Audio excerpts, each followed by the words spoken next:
تو یہ بہت غیر معمولی جو ہے غزوہ تھا، غزوہ احزاب. اسی لیے اس غزوے کے بعد اس حوالے سے اللہ تعالیٰ نے اپنی کمنٹری ارشاد فرمائی، وہ سورۃ الاحزاب میں آئی، اور اسی نسبت سے اس کا نام سورۃ الاحزاب ہے. غزوہ بدر کے حوالے سے آپ نے سورۃ الانفال پڑھ کے دیکھ لیں، اور اسی طریقے سے غزوہ تبوک کے حوالے سے سورہ توبہ پڑھ کے دیکھ لیں، اور یہ غزوہ خندق، غزوہ احزاب کے حوالے سے مسلسل 2 رکوع جو ہیں وہ اسی کے اوپر ہے، آیت نمبر 19 سے لے کر 27 تک. تو اس کا پس منظر بھی آپ سمجھ لیں کہ غزوہ احد میں مسلمانوں کی جو 3 ہجری کے اندر واضح جو فتح تھی وہ شکست میں بدل گئی، صرف چند لوگوں کے ڈسپلن لوز کرنے کی وجہ سے، اور اس کی وجہ سے تھوڑا سا کافروں کو حوصلہ پیدا ہو گیا، لیکن نبی صلی اللہ علیہ وآلہ وسلم نے فوراً ہی اس کو اوور کم کر لیا. اور غزوہ احد سے جب واپس جا رہے تھے ابو سفیان اور اس کی پارٹی کے لوگ، اس وقت تک وہ مسلمان نہیں ہوئے تھے، تو آپ صلی اللہ علیہ وآلہ وسلم نے اصحاب رسول کو پیچھا کرنے کے لیے بھی بھیجا تاکہ ان کے اوپر ڈیٹرس قائم رہے. اب اسی دوران جو مدینے میں یہودیوں کے قبائل آباد تھے، بیسیکلی 3 بڑے قبائل تھے یہودیوں کے. ایک تھا بنو قینقاع جو کہ خیبر کے اندر آباد تھا، اور دوسرا بنو نضیر، نون ضاد یا را، اردو میں نزیر بھی کہہ سکتے ہیں، یہ مدینے کے اندر آباد تھا. لیکن یہ آئے دن جو ہے وہ یعنی مسلمانوں کے خلاف سازشیں کرتے رہتے تھے. تو اس کا جو سردار تھا حیی ابن اخطب، یہ وہی ہے جن کی بیٹی ہے سیدہ صفیہ رضی اللہ تعالی عنہا وسلام اللہ علیہا، جو ام المؤمنین ہے. تو وہ نبی صلی اللہ علیہ وسلم کی بیوی بعد میں بنی. ان کے اوپر میرا پورا کلپ جو کافروں کے اعتراضات ہیں سیدہ صفیہ کے نکاح کے حوالے سے وہ آپ لکھیں تو میرا یوٹیوب کے اوپر کلپ بھی کھل جائے گا. تو حیی ابن اخطب جو ہے بنو نزیر کا سردار تھا، یہ آئے دن مسلمانوں کو یعنی آپ کہیں کہ کچھ نہ کچھ انگیج کر کے رکھتے تھے، سازشیں کرتے رہتے تھے. تو آپ صلی اللہ علیہ وآلہ وسلم نے ایز اے لاسٹ ریزارٹ ان کو پہلے تو سمجھایا کہ ایک طرف تم نے جو ہے میثاق مدینہ کیا ہوا ہے، اوپر سے جو ہے تم اندر سے مسلمانوں کی جڑیں کاٹ رہے ہو. الٹیمیٹلی آپ صلی اللہ علیہ وآلہ وسلم نے باقی لوگوں سے، باقی قبیلوں سے جو معاہدے تھے ان کے ساتھ ڈسکشن کرنے کے بعد ان کو جو ہے وہ شہر بدر کر دیا، مدینہ شریف سے نکال دیا. اب یہ بھی جا کے خیبر کے یہودیوں کے ساتھ، بنو قینقاع کے ساتھ جا کے آباد ہو گئے. اور تیسرا قبیلہ جو تھا وہ بنو قریظہ تھا، اور وہ مدینے کے اندر ہی آباد تھا، ان کے ساتھ مسلمانوں کا معاہدہ تھا اور وہ اس معاہدے کی پاسداری بھی کیا کرتے تھے. ان کو مدینے سے نہیں نکالا گیا. بنو نزیر کو نکال دیا گیا. بنو قینقاع جو ہے وہ پہلی خیبر میں آباد تھے، ان کی تو شامت پھر آئی نا 7 ہجری کے اندر غزوہ خیبر میں، اور ان کا بھی سارا اللہ تعالیٰ نے مسلمانوں کو فتح بھی دے دی ان کے اوپر. بہرحال یہ جب باہر چلے گئے انہوں نے باہر سے سازشیں کرنا شروع کر دی.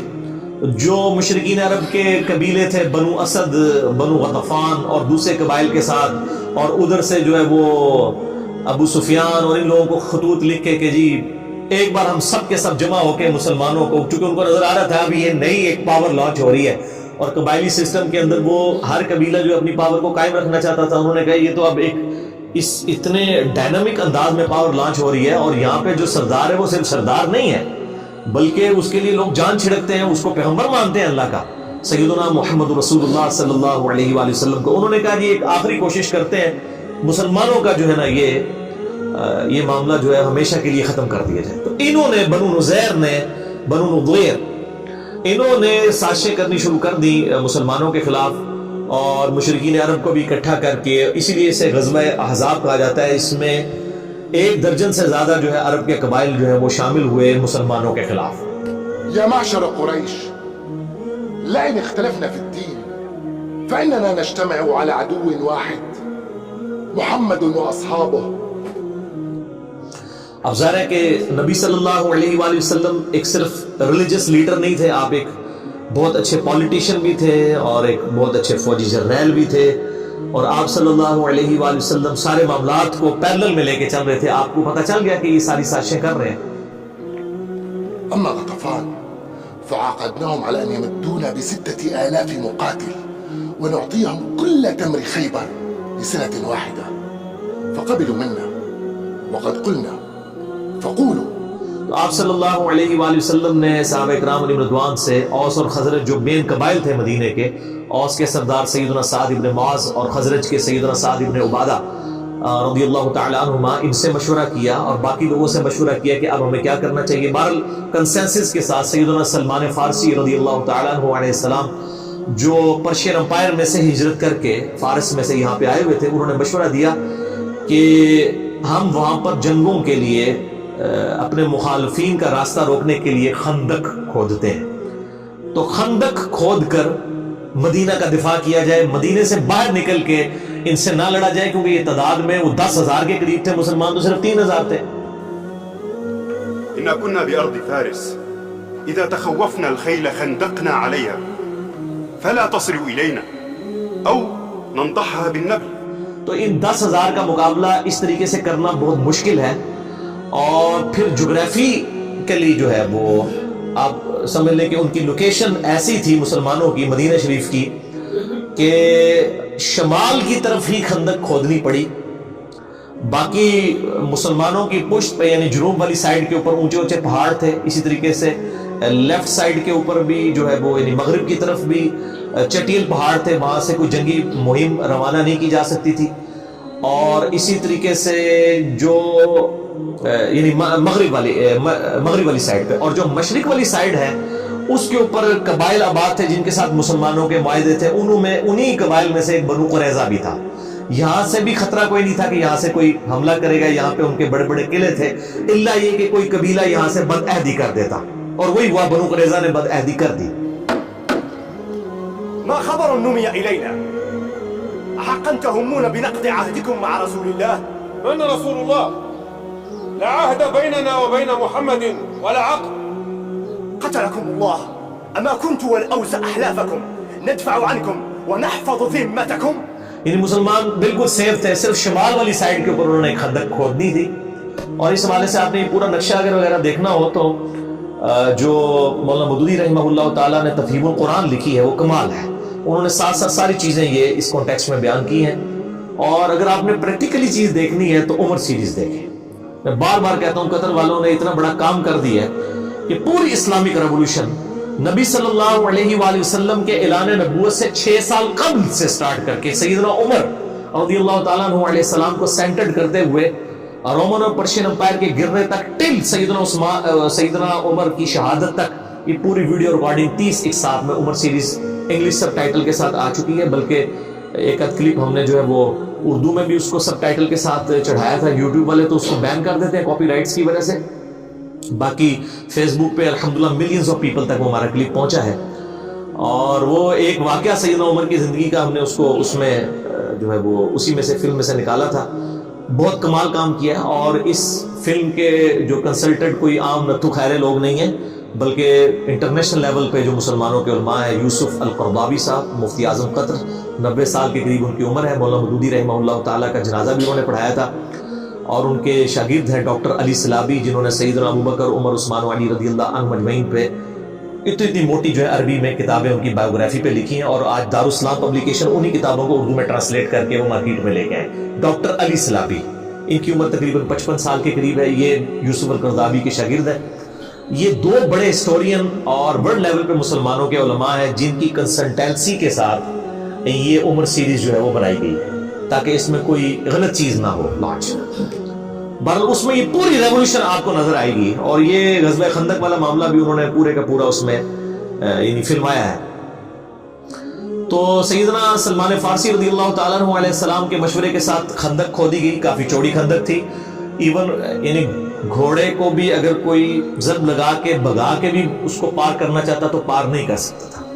اور آج بھی مدینہ شریف میں اس خندق کے کچھ آثار موجود ہیں.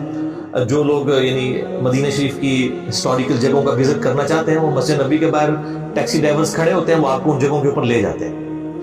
ابھی بھی اس خندق کے کچھ آثار باقی ہیں. اتنے چٹیل پہاڑوں میں اس زمانے کے اندر خندق کا کھودنا یہ بہت مشکل کام تھا. بعض مسلمانوں نے الحمدللہ جو ہے وہ تقریباً 12 سے 15 دن لگا کے یہ خندق کھود لی. اور یہ سائڈ بھی، اور عرب کے لوگوں کو پتہ ہی نہیں تھا کہ یعنی مسلمانوں نے مدینہ شریف کا دفاع کس طریقے سے کیا. ان کے تو ذہن و وہم و گمان میں بھی یہ طریقہ موجود نہیں تھا. وہ تو جب آئے تو ایک دم وہ ششدر رہ گئے کہ اب ان کے ساتھ کیا کریں، اور ان کو مجبوراً باہر ہی پڑاؤ ڈالنا پڑا. اور اب ظاہر ہے کہ اس طرف تو آ نہیں سکتے تھے، وہ اتنی بڑی خندق کو پھلانگے ہی نہیں جا سکتا تھا، خندق کے اندر ہی گریں گے، گر گئے تو اوپر سے ان کو تو صرف پتھر مار کے مارا جا سکتا تھا. تو تقریباً 25 دن تک انہوں نے پڑاؤ کیا، اور سخت سردیاں تھیں. اور پھر آپ کو پتہ ہے سردیاں ہوں ریگستانی علاقے کی تو رات کے وقت تو لگ پتہ جانا ہے جنہوں کے اندر. تو بہرحال اللہ تعالیٰ نے غیبی مدد فرمائی، پھر ٹھنڈی ہوائیں چلی، ان کے خیمے تک اکھڑ گئے سردی کی وجہ سے. وہ 25 دن کے پڑاؤ کے بعد جو ہے وہ وہاں سے چلے گئے، اور اللہ تعالیٰ نے بغیر جنگ کے مسلمانوں کو فتح عطا فرمائی. لیکن یہ اتنی مشکل غزوہ تھا کہ یعنی اللہ تعالیٰ نے اتنے، جس کو کہتے ہیں نا، شدید الفاظ کے ساتھ کسی اور غزوے کا ذکر نہیں کیا جتنا سورۃ الاحزاب میں غزوہ خندق کا ذکر کیا ہے، کہ یہ مسلمانوں کو اللہ تعالیٰ بات ہے ہم نے ہلا کے رکھ دیا، اتنی بڑی آزمائش ان کے اوپر ڈالی. اور یہاں پر مومنین اور منافقین کا فرق بالکل ظاہر ہو گیا، کیونکہ موت سامنے نظر آ رہی تھی. تو منافقین جو ہے وہ ان کا نفاق کھل کے ان کی زبانوں سے نکلنا شروع ہو گیا. اسی کا ذکر آپ ان آیات میں سنیں گے بھی کہ یار یہ تو نبی صلی اللہ علیہ وسلم نے اور اللہ نے نعوذ باللہ ہمارے ساتھ جھوٹے بات جو ہے وہ وعدے کیے تھے، اور یہ تو جناب موت ہمارے گلے پڑ گئی ہے، ہماری بیویاں بھی پیچھے مطلب وہ بے آسرا ہو جائیں گی، اور ہمارے لیے تو ٹوائلٹ جانا مشکل ہو گیا ہے. اور یہ نبی جو ہے میں کہہ رہا ہے کہ رومن اور پرشین امپائر گریں گی، کیونکہ وہ دلائل النبوہ امام بیہقی کی کتاب میں آتا ہے نا، مسند احمد میں بھی آتا ہے کہ ایک اسی خندق کے موقع پر ایک پتھر نہیں ٹوٹ رہا تھا، بہت بڑا پتھر.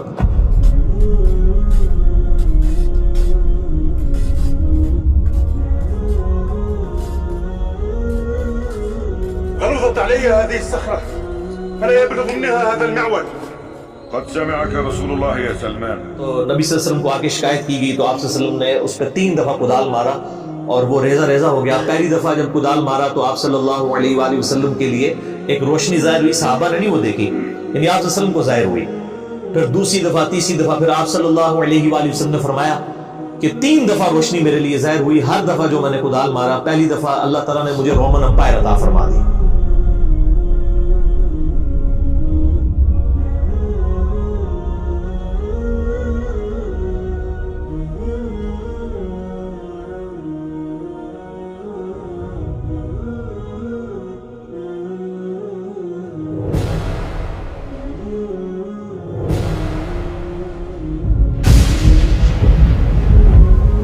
اس کے خزانے جو ہیں وہ اللہ تعالیٰ نے مجھے عطا فرما دیے. دوسری دفعہ ہمارا فرمایا اللہ نے مجھے پرشیا بھی عطا فرما دیا، دوسری سپر پاور بھی گئی.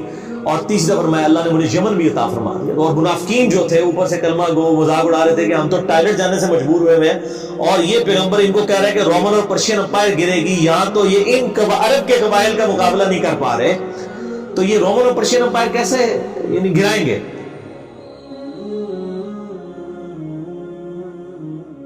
أبشروا واصبروا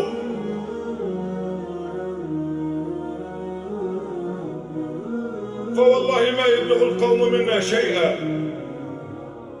فإن رسول الله قد ضرب صخرة مستغلظة 3 ضربات لمعت معها 3 برقات، وكان يبتسم في كل مرة. فلما سأله قال: أما الأولى فإن الله فتح علي بها الشام، والله إني لأرسل قصورها الحمر إن شاء الله. أما الثانية فأعطيت بها مفاتيح فارس.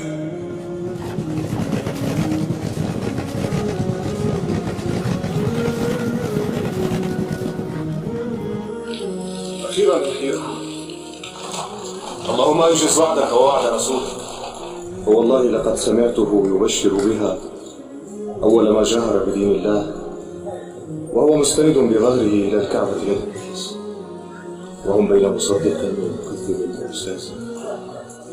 ولم يخطر لي على بال عندئذ أنني سأكون أول من يشهدها، وأن الله يرميها. اللهم منك العفو على ما فات مني، ولك الحمد على ما أعطيت. والله إني لأبصر قصر المدائن الأبيض.